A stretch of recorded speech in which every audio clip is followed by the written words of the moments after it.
कोई बताओ किसी संत के ऊपर भूत चढ़े हो, किसी भक्त के ऊपर कभी भूत चढ़े हो, हमें कोई उदाहरण दो कि उन भक्त के ऊपर भूत चढ़ गए। हाँ, अगर मिलेंगे भी तो मंगल करेंगे। जैसे गोस्वामी तुलसीदास जी काशी के पार जाते थे गंगा के शौच, तो जो शौच का पानी बचता तो ऐसे सहज एक पेड़ था उसमें डाल देते, उसमें रहता था भूत।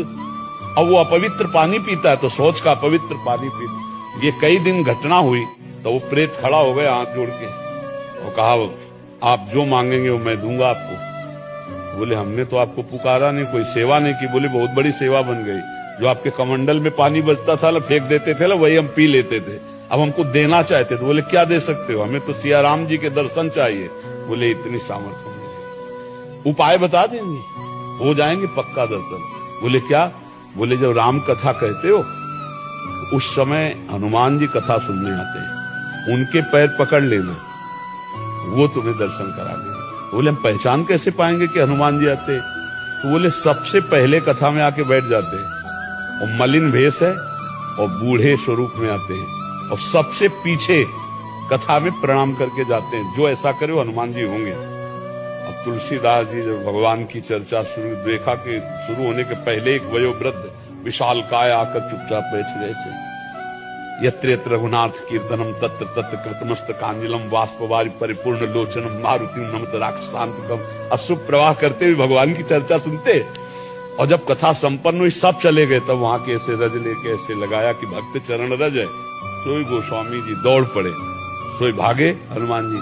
तो तुलसी घाट से काफी दूर है संकट मोचन हनुमान जी, वही संकट मोचन हनुमान जी। तो काफी दूर में जाके चरणों को तो हनुमान जी रुक गए। बोले क्या चाहते हो? तो कहा सिया राम जी के दर्शन। तो कहा यहाँ नहीं, चित्रकूट चलो। तो चित्रकूट हनुमान जी ले आ गए फिर राजकुमार के रूप में। जब राम लक्ष्मण जी के दर्शन हुए चंदन, तो वो लीला। तो देखो प्रेत ने भगवत साक्षात्कार का विधान बना दिया। प्रेत ने भला मंगल किया, महामंगल कर दिया भगवान के दर्शन का, साक्षात्कार का। तो हमें नामदेव जी को एक बार प्रेत में भगवान विट्ठल के दर्शन हुए महाराष्ट्र में। तो जो भगवान का नाम जप करते हैं, भगवान का कीर्तन करते हैं, भगवान की भक्ति, उनको कभी कोई अमंगल नहीं कर सकता। जिते विनायक शुभ अशुभ विघ्न करे नहीं कोई, और विघ्न करे नहीं कोई, डरे कलिकाल कष्ट भय, हरे सकल संताप हरसे हरिनाम जपत जय। कलयुग डरता है नाम जपक से। ये जितने राक्षसी स्वभाव के हैं, जितने आसुरी शक्तियां, ये सब डरती हैं भगवान के भजन करने वाले से। इसलिए खूब नाम जप